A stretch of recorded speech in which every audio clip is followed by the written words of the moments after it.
And welcome to this edition of the Coach Kerry Johnson Sports Show. Joining me, Coach Kerry Johnson, and Coach, a tough one down at Grace Christian.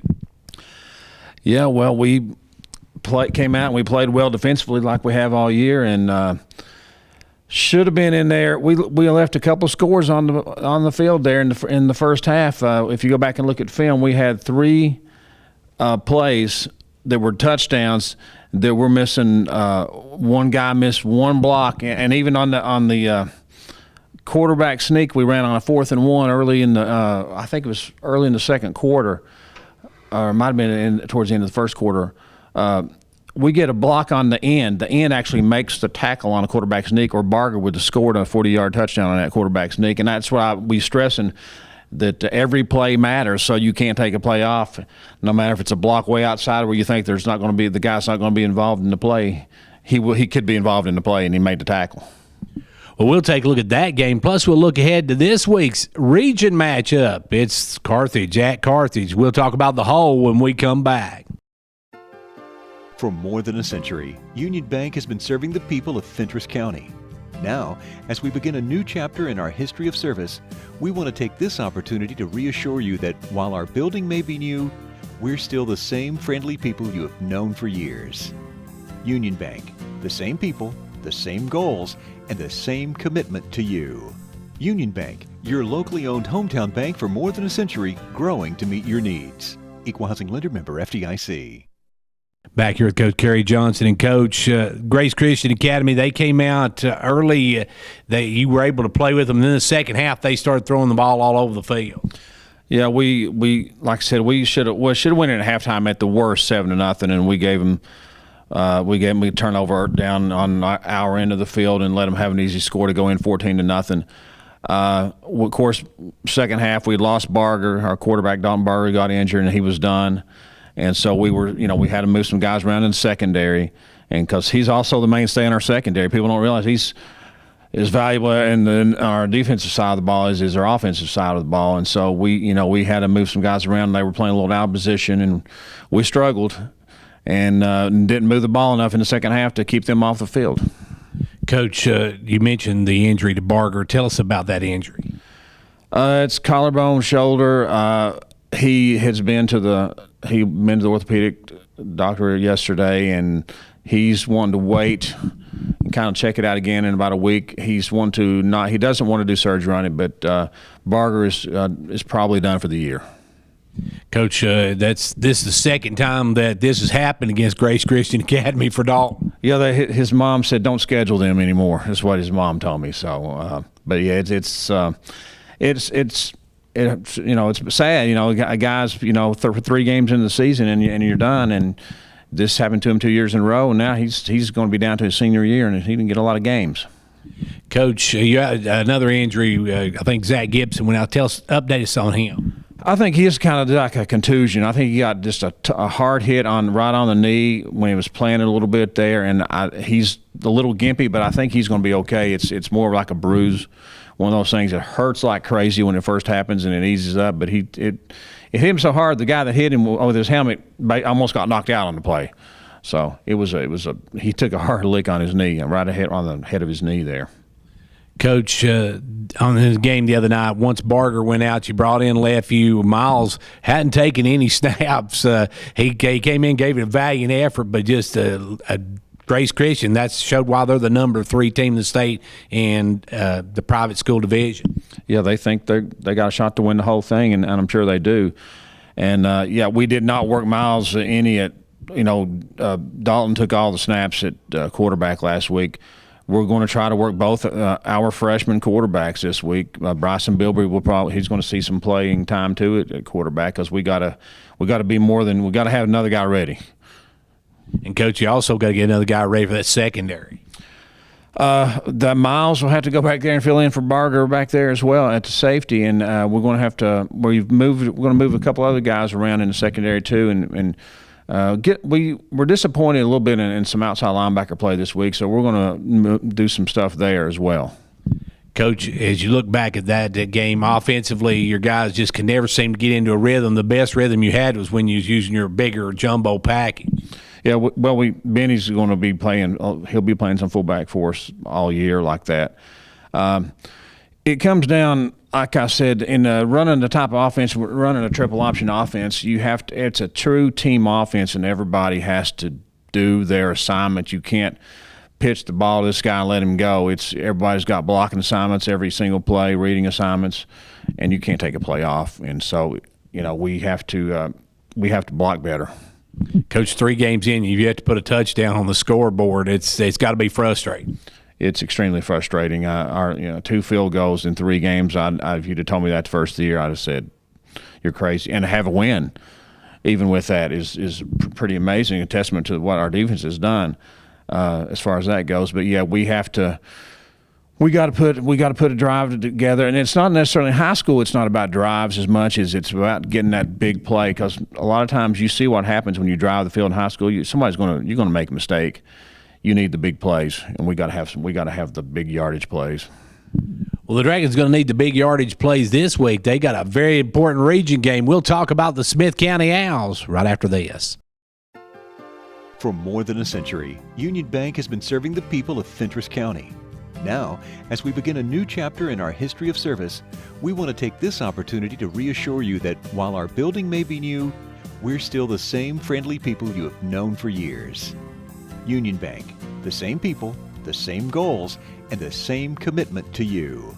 Union Bank, your locally owned hometown bank for more than a century, growing to meet your needs. Equal Housing Lender, member FDIC. It's back to region action this week, Coach, as you take on the Smith County Owls. What do you know about Carthage? Well, it's Smith County. They're one of our biggest games, biggest rivals. Have been for as long as I can remember. They've been on our schedule, and they're kind of in the same boat we are. We're 1-0 in the region. They're 0-1. They want to stay in the hunt, and they got to get us to do that, and we got to go down there and execute a little bit on offense. And they're going to be similar to Upperman in what they do as far as offensive wise. They'll run a odd man front and even man front defensively. It's nothing we haven't seen so we shouldn't be surprised whatever they line up as. But we got to go down there and we got to come out and stay focused the whole game and not just the first couple of the series. And they're having us for homecoming, if that tells you anything about what they think about us. Coach, this week offensively, anything that's new that you're going to try to use to move the ball? Like I said, we're going to go with 2 quarterbacks. We may put some more receivers out to kind of get the defense spread out. But the way we line up offensively, even when we got 2 tight ends, we have wide splits in our offensive line. And speaking of that, our offensive line blocked a lot better this last week. We still need get some blocks from our running backs is where we need the blocks from when we're getting on the outs to get on the corner out there. But we're going to, we'll put a few more formations in there. And like I said, 2 freshman quarterbacks, try to help them as much as possible. Coach, one thing your team did do on Friday night, you cut down on the penalties and the turnovers, and that has to be a little bit of a bright spot. We're getting better, but like I said, on the first drive of the game, we're moving down the field, and I think it's a 1st and 10 play. We turn the ball over to them, and we're inside there. We're around their 30-yard line, going inside, getting close to the red zone, and we just can't do that right now. We cannot give the ball up. Coach, defensively, what do you got to do to shut them down? Pretty much what we've done for 10 quarters this year, other than the 2 quarters the last half the other night. If we can continue to do that, shut down the run and make people one-dimensional, especially in our region where, where all the teams are, we're not a lot of finesse teams in our region. Most of us are, go-at-'em type teams. So we shut down their run, we should have a chance. Coach, your special teams didn't have much opportunity the other night other than returning the ball, so you need something big coming out of that as well. We had some good kickoff returns. And guys got good blocks on that. Our kickoff return I can't complain about that. And we covered well on punts, pinned them deep a couple of times, and once again we had issues because Barger was the punter. We got stuck out there a couple times with 10 guys on the field because we're moving some guys around and trying to put somebody in there. So we got to overcome that as well this week. You mentioned that. I forgot to mention Barger being also the punter. Who are you going to fill his position with? It'll be Casanova or Nathaniel Castellan, as far as that goes, probably punting back there this week. And we got to have, obviously a backup. And there's a couple of guys that can punt, so I think we'll be okay there. Coach, this is a huge region contest. A win, and you pretty much sealed yourself a playoff spot and keeps you in the hunt for one of those top 2 spots, which means home game if you get in the playoffs. So this one's very important to go down and keep Smith County winless in the region. That's what we want to do. And like I said, it's winning a region. This going 2-0 in a region would be huge, and that gives you a really good inside track. Basically, another win will get you that home field game. Possibly.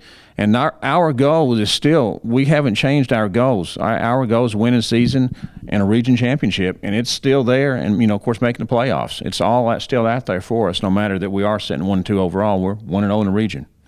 You've got 2 teams out there, 1-0 as well, Upperman and I think Sequatchie County now. Upperman's, I think, playing this week against Grundy County or maybe Cannon County this week. So this is going to be one of the huge games in the region. Yes, I think these are the only 2 region games this week. Is Grundy and or rather Cannon and Upperman are playing the other one, and I don't think Grundy and Sequatchie are. They're not playing each other this week.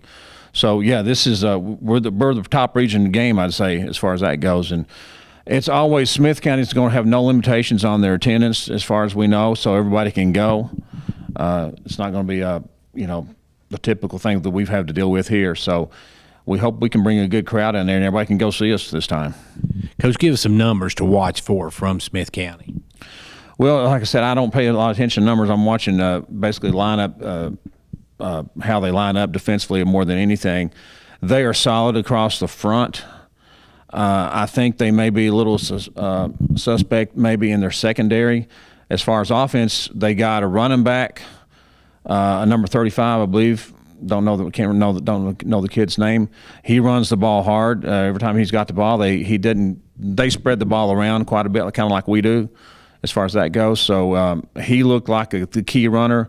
The quarterback, I think, is a new kid, and I think if we can get to him, we can put some pressure on him. He might make some mistakes. Coach, you mentioned it earlier, the no restrictions as far as Smith County. One of the few schools that has no restrictions on attendance, so we want a huge crowd down there. And it's going to be, like I said, it's going to be their homecoming, so we'd love to have as many down there as they do and spoil their homecoming for them.